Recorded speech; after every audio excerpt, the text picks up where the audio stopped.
Welcome back, Matt. How the heck are you? Hey, I'm doing pretty good, Dan. I'll tell you, I got pink eye yesterday from one of my patients. I even What? gloved up. That thing, it is so contagious. I It is. gloved It's up. terrible. It's Yeah, and I terrible. washed my hands afterwards, and today I woke up with crusty eyes. Dang So it! what happened? Were they like, "Hey, doc, here, Holy water. holy water, take it, take it." So, like, was it totally infected when they came in? It's pussy and, Uh, gross. But anyway, so that's what I'm going through. How are things doing for you? yeah, we're doing pretty good. Nice. Um, Now I Brant, hear, well, I was going to ask, you're in the market for a new computer, right? yes, I am because my iMac, which is 4 years old, died, and we spent 4 years 400. old. Yeah, it's only 4 years You old. said 2015. Yeah. Yeah. Yeah, it's really sad. So that iMac died and we took it in to get repaired. Usually I do my own repairs, but the iMacs are the all-in-ones and they're glued together and there's a lot of stuff going on there. And anyways, they said it was the hard drive and then they swapped in a new SSD. $400 I paid, including labor, to get this new SSD put inside the thing, and it lasted 2 more weeks and then that was it. So No. So it must yeah. have been something else wrong with the computer. Did they diagnose it? No, they never did diagnose it. I'm still tempted. I'm like, I've already spent $400 on this computer that's already died. Do I want to spend more money on it? And part of me says, maybe, but it's $400 I've already spent. But then, like if I can turn around and sell it, because I do want to buy a new computer and I'm going to go to Windows. And Interesting. yeah, Yeah. so like a gaming PC. Not that I'm a big gamer, but Brant games a bit, and it would be nice to have VR capabilities and things like that. So, I'm kind of thinking about making that change, but do I want to spend more money? I've already spent $400, and if I'm lucky, I might be able to get 1,000. Now that's Canadian dollars. I know all of our American listeners are gonna be like, They're like, "That's crazy. That's what is that? ridiculous money." $20 It American? would take about 27% off, and that's those are the dollars we're looking at. So, imagine if you could get $700 for an old computer, but it's an iMac, right? It's a 2015. It's a Mhm. great all-in-one, and it was top of the line when I bought it. So it's What's like your eBay account again, Matt? I'm just kidding. it's not eBay. So, anyways, that's kind of the frustrating thing. And I know I could sell it for parts, but I might be able to get 200-300 bucks if I sell it as a part machine, as opposed to when I got on Kijiji, which is the Canadian version of Craigslist. Craigslist. Yeah, it was people were looking at $1,000 for that very same model. So I was like, okay, if I could get $1,000, that'd be sweet because the gaming rigs I'm looking at are like $1,000. Well, yeah, you can put them together pretty cheap yourself too. So that's what I'm looking at. What do you think? Should I So buy a pre-configured one or build it and teach my kids how to build one? So here's the frustrating thing is you don't have a monitor, right? No. Like you're gonna have to buy a monitor because Yep. these all-in-ones that you have, it's built into the monitor. Yep. Um, Here's something exciting. I'm getting excited about these new video cards. I Oh yeah. mean, NVIDIA has some really cool consumer-friendly video cards that are maybe 300 bucks that would just rock everyone's socks off over in that household. You could play so many great games with it. I would get excited to build my own, honestly.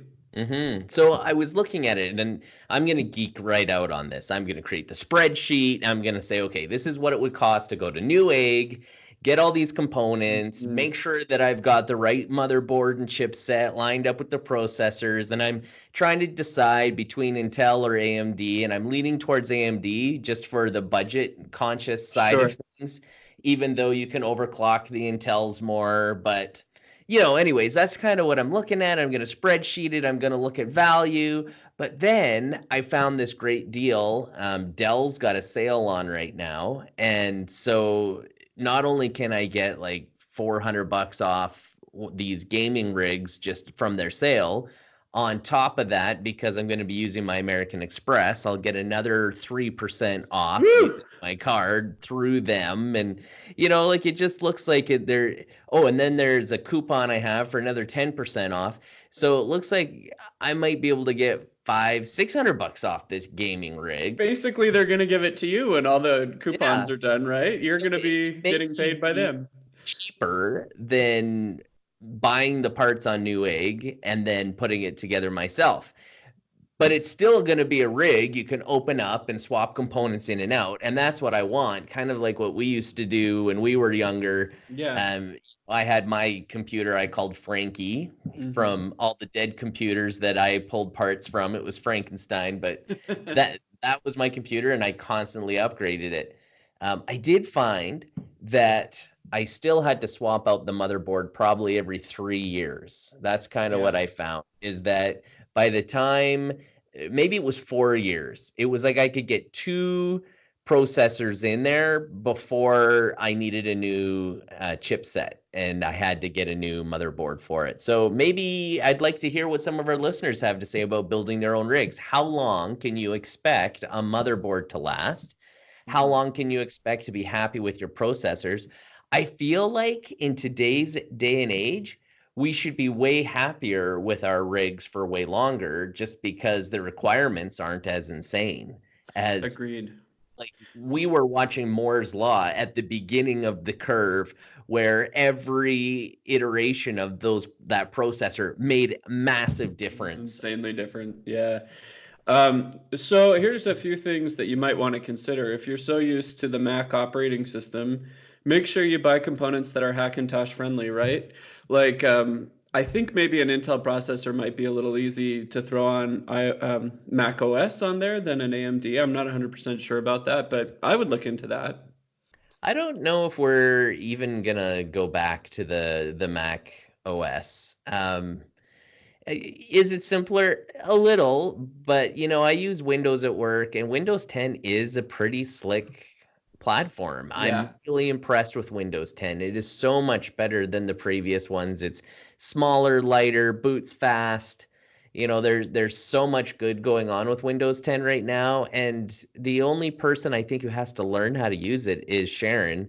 The kids use Windows at school. So, do they? Okay. Yeah. Interesting. Yeah, they've switched over. I'll tell you, with my Mac, I still have that freaking virus on it, Matt. Remember how I told you about it a few podcasts ago? Yes. So I went and Googled a bunch of ways to get rid of the virus, and I thought I got it, and it's back. Ah!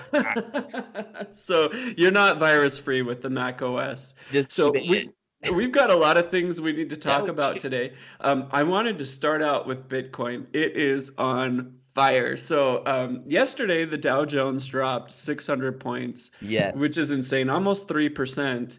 And Bitcoin went like crazy, all the way up to $8,000. So I just wanted to talk about before the tear. Like, what did it go to before it hit 8,000? What's it, like 6,000? So the highest it's ever been is 20,000, and that was in December of 2017. That was crazy. And then it just dipped all the way down to 3,500, I believe. And and so last week it was like the high 5,000s, and now it's 8,000. Yeah, so it's really gone up. Yeah. I think in one day it went up like 13%, and then the next day another 9%. And so anybody that had their money in there was just making hand over fist in dollars. And the thing is people are now saying it's going to go up to 10,000 before the end of the year. So a 20% jump, if you threw in $1,000, you would make $200 by the end of the year. That's pretty good. That's what people say. So I just wanted to talk a little bit about Bitcoin right now. Yeah, go for it. Do you think that the reason why it reacted to the Dow Jones? So let's talk about the Dow Jones overall, because there's more articles we're going to talk about stocks today as well. Stocks being hit, going up and down. The market took a hit because of the trade war with China. Yes. That's really what it is. And so there was some pushback from Donald Trump on Monday, and then some pushback from China, and it's been back and forth. And then today, the market's recovered a little bit, looking like, okay, well, maybe the fighting back and forth is just words. So there seems to be a little bit of positivity today. But do you think that the converse relationship between Bitcoin and the Dow Jones, is it replacing gold? Do Yeah, people I see do it think so in a as way. something a little bit more stable because it's an international currency? It's protected, it's safe. Like, do you think it's becoming the new gold? And then does that even make sense? Well, I Because it wanted to talk a lot has about so it. value, right? First of all, I have a story about it. So, I was in Santa Monica the other day, Yeah. and I have some friends here that are traveling nurses, and they live in this really cool house where there's like four different houses in the compound they're at, and they have this big area in the center where people go and they play their guitar, they eat breakfast, and then everyone else from the other houses come out and talk to them. And so there was this man there from Eastern Europe that came out and started playing his guitar and talking to my friend Tiffany. And he started talking about Bitcoin and how, he's bought all these Bitcoin, and how in Europe it's a big deal and how it's going to just start shooting up again. And she was absolutely convinced. Now, this was back when Bitcoin was $3,000. And I said, Tiffany, last year I bought a bunch of Bitcoin, and all of my Bitcoin went down a ton. And I'm at like 25% of what I put into it. And she said, oh, well, he sounded so convinced. I really should buy this Bitcoin. And so this whole time I've been like, no, don't do it. Did you And do now it? all of a sudden yesterday, it just shot up. And so, it's really something that people are talking about. And the reason why I wanted to talk about it on our podcast is because it's really a hot issue right now. And it just might surge to $10,000 by the end of the year. And even the other day when I was driving to work, I saw somebody with their license plate that said XRP on it. And I just laughed because, they were driving their Tesla around with XRP. And Yeah. it's cracking me up. People are getting really into this. And so there's a lot of bullish experts that think that this could be the new gold. And in fact, they're pushing for a new futures um, A that Bitcoin futures. yeah, Wow. Bitcoin futures that they're hoping to have by the end of the year. And so that would really stabilize it. Now, here's the problem with Bitcoin, Matt, is that it's kind of old technology now, because people are making new cryptocurrencies that are much better, more efficient, more in control. We've seen Ethereum, we've got Litecoin, we've got Ripple. But constantly new people are coming out with new cryptocurrencies. Did you know JP Morgan Chase came out with their own version of Bitcoin that's going to help with international transactions and their own banking company? So people are constantly coming out with new ones. The thing that I fear about with an actual Bitcoin is that this technology is now 7, 8 years old. People are coming out with newer, better encryptions that are more efficient and faster. If you buy the old Bitcoin, it's almost like buying a Commodore 64 in a way, because it still works, but it's just slower, clunkier, and people aren't going to want to use it in the future. I mean, honestly, what Yeah. Bitcoin is we hope that soon we'll live in a world where we could go to Europe, we could go to South America, we could go to Australia, pull out our phone. Instead of taking our credit card out, you're at 7-Eleven paying for gas, you use Bitcoin. You don't have to pay for any No Canadian transaction dollar, fees. Yep. American dollar changes. It's just you have a Bitcoin and it's worth the same whether you're in Saudi Arabia or China, right? And that's what we all want. Today, though, people aren't really using Bitcoin to buy things. What do they use Bitcoin for? Most of Investing. it's investing and speculation, and in some cases, the dark web when people are buying drugs, right? Drugs. Or Murders. mafia murders. You're going to pay for Yeah. someone to off someone with You a can buy a Bitcoin. coffee with it now. So, like I think it was Starbucks I saw had some advertisement that you can use Bitcoin now to buy coffee, and it was probably Ethereum that they had a contract with. So I get it that, there's better coins out there, but I think what Bitcoin has, the huge advantage is its branding, its brand name, right? They Right. haven't had to advertise anything, but everybody's talking Bitcoin, Bitcoin, Bitcoin. Nobody's talking the specific brands. Ripple, Ethereum. Yeah, no one's talking about other different kinds. So you're right about that. Here's what my advice is for would-be investors. Get a Bitcoin ETF, because that's going to do a whole basket of cryptocurrencies. And so if for some reason people realize that Bitcoin is too slow, and I actually did a transaction with Bitcoin a month or two ago where it took a few minutes to do, and it cost me $20 to do it. Mm-hmm. And so it's expensive right now to trade, and it takes time, where Ripple is much faster. It wasn't expensive to trade. And so all of these things, people, it's going to dawn on people sooner or later when we actually start using it. So buy the ETF, which is a basket of every single cryptocurrency, if you're really interested in this But market. hopefully not the petro, which was Maduro's idea for Venezuela. Venezuela. Yeah. Don't buy that one.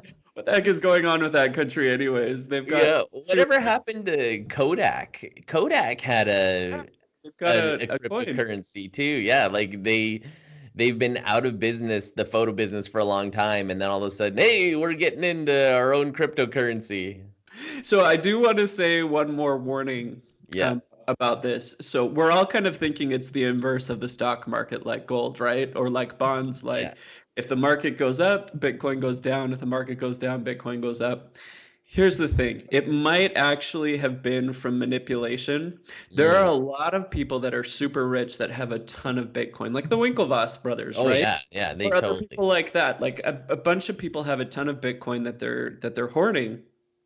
And last time Bitcoin went up in 2017, people say that it was through manipulation where somebody rich just started buying a whole bunch and then other people jumped on the bandwagon.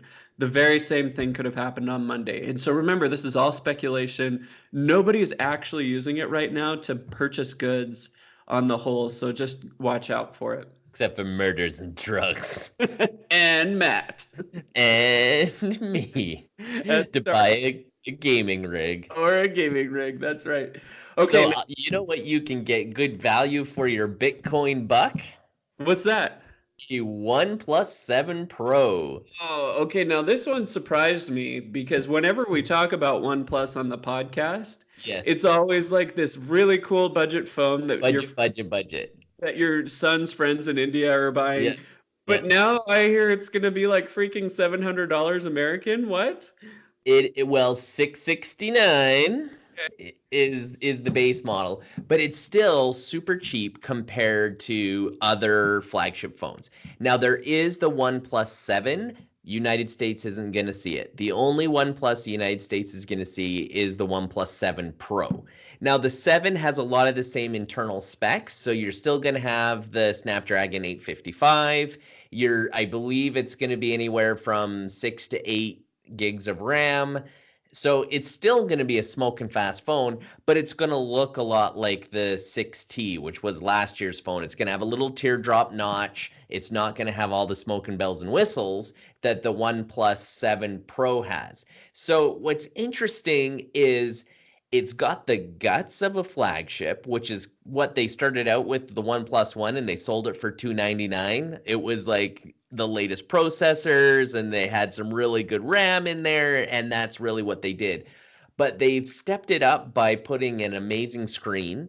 In fact, listen to this, 90 hertz, so 90 frames a second. It's the curved OLED. So just like the Samsung phones, which has the most beautiful screens. In fact, I believe that Samsung's actually manufacturing these screens, and it's 1440 pixels, notchless display, and DisplayMate gave it an A+ rating. If it's notchless, where's the selfie camera? Is that the one that pops up? Yes. So it does have a pop-up selfie camera, and a lot of people online are reviewing it, and it's actually pretty fast. It's not like boop, instant pop-up, but it pops up really fast, like fast enough for you to like push the selfie button and up it comes.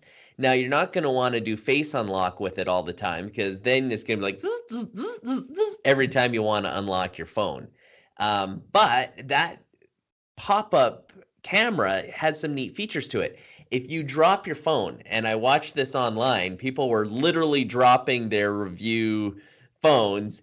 As soon as it left their fingers, it knows that it's being dropped, and that selfie camera just retracts. Cool. So by the time it hits the ground, there's the selfie camera is now back inside the case. The OnePlus says that the camera is good for 300,000 uses. That's a lot of selfies, But we'll see. I guess we'll just have to see how wear and tear goes. But it's pretty cool because it gives you a notchless phone, almost completely bezel-less experience when it comes to your screen.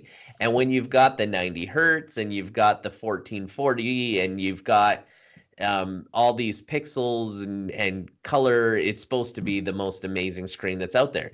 And you're getting that on a phone that's $669, which Well, I have a few things to say. sure. The selfie camera is a really cool idea. It makes the screen look way better. And I saw a picture of these, and they're beautiful phones. Yeah, they are. Yeah. But I don't know if you've noticed this, but something that I'm starting to have problems with my phone is it'll get lint stuck in all Oh, of the crevices. yeah. So it'll get lint in my headphone jack, which I Yeah. love. I love the headphone jack. But Yeah. sometimes when I put my headphone in there, it doesn't really connect fully and just one Because of the speaker will lint. work.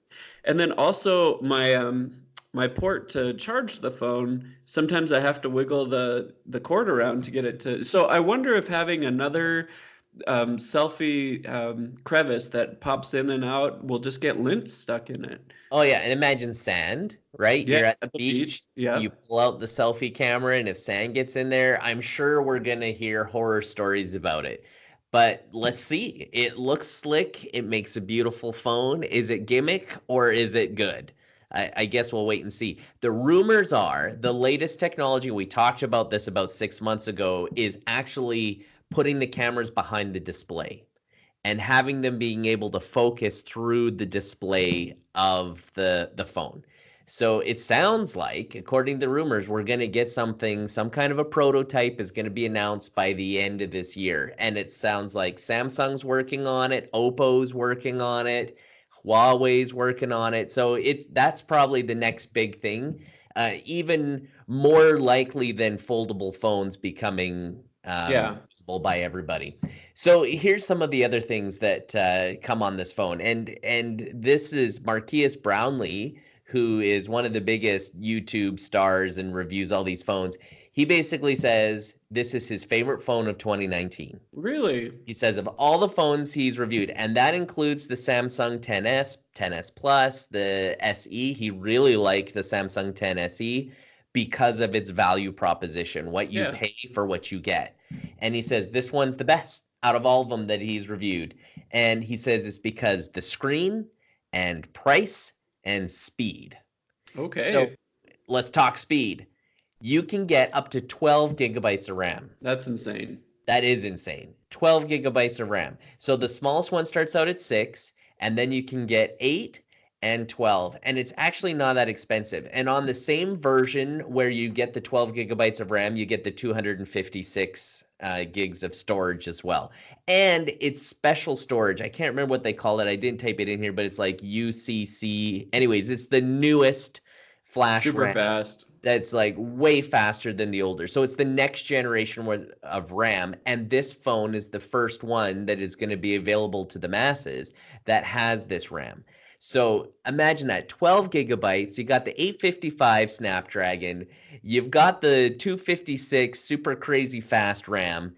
It is the fastest phone that is out there, and you're getting it for 30% cheaper than what you would pay for an A iPhone, Samsung. Yeah. Samsung, or the Huawei, even the P30 Pro, right? You're getting it at a considerable discount. So what else do you get with it? On the back, you have a triple camera setup, which is very popular these days. You have an ultra wide angle camera, a standard camera, telephoto camera, and the standard camera is like 48 megapixels. Crazy. They say it's really capturing at 12 megapixels unless you go in and start messing around with your settings. So consider it a 12 megapixel, and then you've got a 16 megapixel and then an 8. And the telephoto camera can get up to 5 times or 3 times optical and 10 times digital Wow. zoom. So that's pretty awesome stuff. And they also say night mode is just as good, and some say even better than the Pixel. Ooh. So you've got the Pixel 3a, which is a phone that I'm seriously considering for Sharon because she Yeah. loves it's all about taking pictures, and that's $399. So that's a great price for a camera with that, for a phone with that kind of camera. But everybody's saying the processor on those things are slow. Oh, okay. And you notice it because you're paying only $399 for this phone. But here you can get a OnePlus 7 Pro and you can get a camera that is better than that. It's breaking the records of the Pixel 3 on a phone that is $700, 669. So, that's pretty good stuff that's going on there. You're going to get Android Pie. And one of the neat features that come on it, not just for Android Pie, but actually specifically for OnePlus, is screen recording. So imagine like a screen capture, but it's a video. I love it. Why haven't we been doing that before? You can actually do it with the iPhone. Remember when I made my game last year? Yeah. You can record your screen, and I did just a little demonstration of me playing the game, and then uploaded it. So you can do it on Apple. Is that a third-party app? No, it comes with the operating system. Well, okay, because everything I've heard says Apple doesn't do it, and the big question is how come other phones haven't been doing this for a long time? So if Apple does do it, that's fantastic because I think that's cool. So I'm pretty sure I did it on the actual phone. I might have had to plug it into my computer to do it, but you can record the screen. Yeah. So now people are probably asking, well, why the cheaper price then? If it's got all these flagship qualities and it's got a faster screen, nicer screen, then why is it so cheap? Well, there's still no wireless charging. And I kind of like the wireless charging on my phone. They have removed the headphone jack. So there is no headphone jack and it's not waterproof. Now they do have a video where they show it being dropped into a bucket.